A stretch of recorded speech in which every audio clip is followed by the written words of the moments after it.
What's up, guys? So this is my third video of the day here.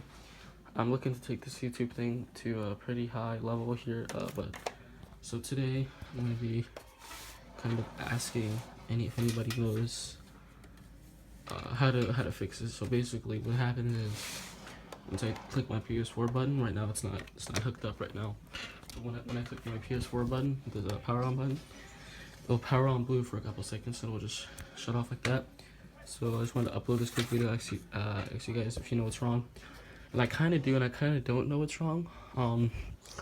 But a lot of people have been telling me that my battery is damaged because what happened was I'll take it out while it's on. My brother always told me to stop doing that or else I'll mess it up. So, yeah. Let me know if you know anything, and bye.